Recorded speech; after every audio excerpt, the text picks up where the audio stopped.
सब viewers welcome to my channel. आज आपण मैंने देखिए थंबनेल देखिए बुझी पार्थे आम टॉपिक कौन नहीं तेरे टॉपिक को आम कहीं नहीं टॉपिक नवार उद्देश्य हूँ बर्तमान एमएमडीआर एमेंडमेंट बिल ओडिशा रे चर्चा चली कहीं चर्चा चली ए कौन क्षति होची कहार कौन क्षति होची बा कौथिरे कौटी असुविधा होची चलतु विस्तृत भाव में डिटेल्स बुझा। तो प्रथम यार ओरिजिनल एक्ट कौन था? ओरिजिनल एक्ट हूँ एमएमडीआर एक्ट 1957 से एक्ट आसाला खनिज पदार्थ को लेकिन ता परवर्ती समय कौन करागला ना 2015 मसीह चेंजेस रिफॉर्म हबारे स्टार्ट है एमेंडमेंट बिल कौन है ना compulsory option for all mineral concession ended first come first serve पूर्वर जो मैंने आसुले जो मैंने आग आसुले से केवल मिलूला ऑक्शन में भाग नहीं पार्थे से किणी पार्थे खनिज पदार्थ किंतु 2015 समस्त ओपन कर दिया समस्त ओपन बिडिंग रे भाग नहीं पारे आउ से खनिज पदार्थ किणी पारे। एटा केवल मु ओडिशा कहूनी एटा माने पूरा संपूर्ण भारत वर्ष ये बिलटी पास करागला। पुणी 2016-20 पुणी किसी चेंज करागला allowed captive mines which were given without auction जो मैंने कैप्टिव माने बुझीपारे आप कैप्टिव हूँ जो मानकर स्वतंत्र भाव में प्लांट अच्छी गोटे उदाहरण देवी कोयला दरकार तेरे से कोयला से नहीं पारे केवल किसी जी कम लगता से केवल नहीं पारे ताठू अधिका नहीं पारे ना ये होती कैप्टिव कंपनी जो मानकर खनिज पदार्थ दरकार। 2021 मसीह बहुत बड़ धरण चेंज आरंभ है। कौन चेंज है अब 2021 मसीहा जो बिल पास है से कैप्टिव आ मार्चेंट ये दुजन भितर फरक किसी रही। कैप्टिव माने जो मैंने आप रखिए कैप्टिव जो मैंने निजर प्लांट अच्छी निज प्लांट जी दरकार कि पारे किंतु मार्चेंट बर्तमान से एंट्री कले समस्ते बिल्डिंग रे भाग नहीं पारे और समस्ते किणी पारे खनिज पदार्थ। एथिरे लक्ष्य कौन रखाला ना गोटे उद्देश्य रखाला 55 लाख नुआ जॉब क्रिएट हो किंतु तार फुलफिल केते दूर है आपण माने चिंता करंतु। पुणी थरे चेंज है क्रिटिकल मिनरल फोकस केबे ना 2023 रे एटी क्रिटिकल मिनरल फोकस कौन क्रिटिकल हूँ जो गुड़ाक क्रिटिकल मिनरल्स माने जो गुड़ाक दुर्लभ खनिज लुहा और एसब को छाड़ी आउ जो गुड़ा अति दुर्लभ खनिज पदार्थ सेगुड़ी को ये सामिल करागला। पूर्व से मैंने किणी पार नुले बर्तमान क्रिटिकल मिनरल्स गुड़ा को सामिल करागला जमती कि किसी आइटम अच्छी आमर टेक्नोलोजी यूज कराउची बैटरी जो बैटरी यूज कराउची नुआ नुआ जो इलेक्ट्रिक व्हीकल आसला से यूज करागला से मिनरल्स को तेज 2021 मसीह भी इनक्लूड करागला से गुड़िक भी किणी पारे। 2026 बर्तमान चर्चार केन्द्रबिंदु कौन है 2026 रे 23 अगस्त 13 तारिख रे ए बिलटी पास करागला। कौन अच्छी one lease can include multiple minerals ये गोटे जिनस ध्यान दिंतु गोटे लीज मल्टीपल मिनरल्स को किणी पारिबो। मल्टीपल मिनरल्स माने धरा जो आप लुहा गोटे कंपनी आसला ऑक्शन रे लुहा किणवा केवल लुहा पथर किणवाई ऑक्शन रे बिडिंग रे भाग नेला केवल से लुहा पथर से कणी रू नहीं पारिबो ताकू छाड़ी अन्य जो क्रिटिकल मिनरल्स गुड़ाक अच्छे से सब को नहीं पार ना किंतु बर्तमान 2026 रिसेंटली जोटा एमेंडमेंट बिल पास कराई से गोटे ऑप्शन रे सब किसी नहीं पार कणी रू जहाँ बाहर सब नहीं पार। ठीक अच्छे for critical minerals like lithium gold एसबू जदि बाहर no extra payment to add for existing lease एथिरे आ कौन सी एक्स्ट्रा पेमेंट करिया बिडर को आ कौन से एक्स्ट्रा पेमेंट करने पड़ो ना जी किणुची से टंकार से किणव आ कौन से एक्स्ट्रा पेमेंट ताको दवापाई पड़ो ना।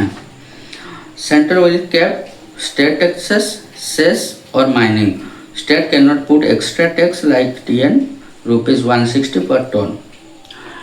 हाँ यहाँ हूँ गुरुत्वपूर्ण कथा।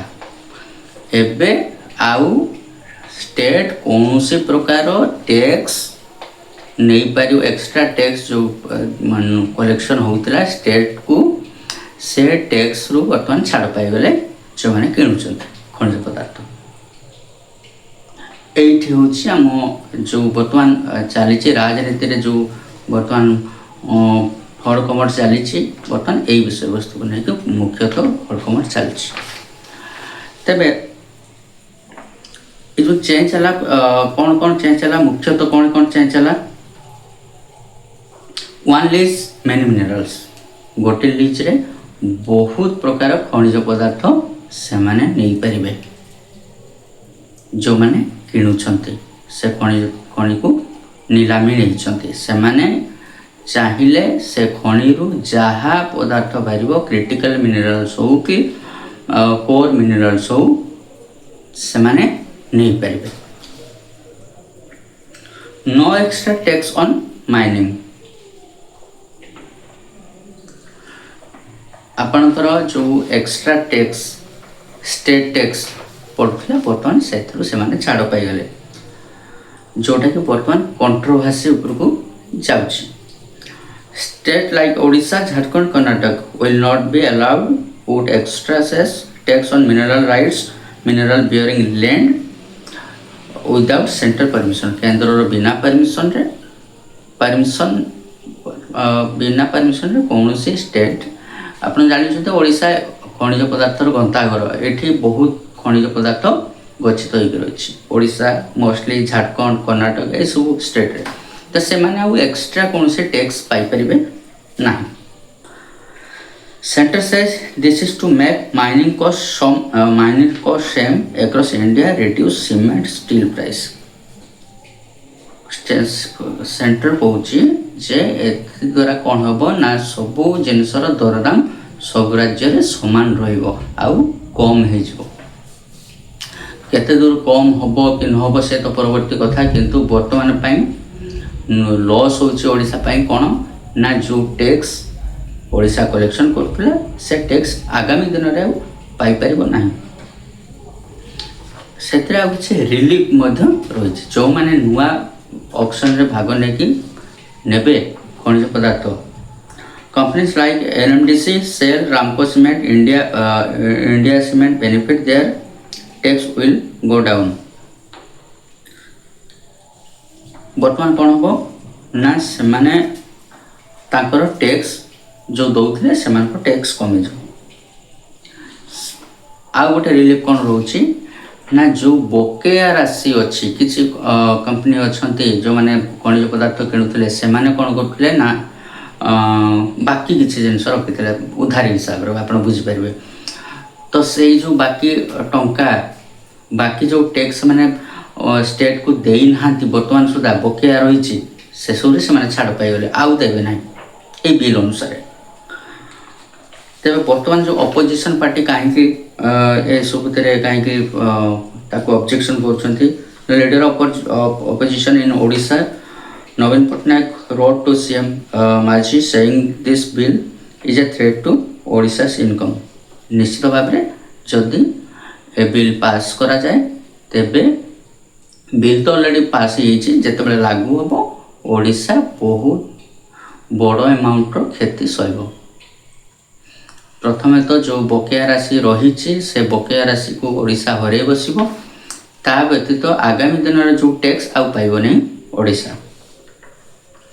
तेबे एटी गुरुत्वपूर्ण जिनस होची जे कौन पाई ओडिशावासी कौन क्षति पड़ो। ओडिशा आपड़ गोटे जिनस बुझु जदि आपंकर टैक्स फ्री होगा आप जो टंकाटी कलेक्शन करते निज स्टेट डेवलपमेंट ताकू यूटिलाइज कर से एरिया डेवलपमेंट को यूटिलाइज कर मोस्टली आम जो ओडिशा कथा चिंता करवा स्वास्थ्य आ शिक्षा ये दुटा होती यही दुटा हूँ मूल विकास मूल मंत्र।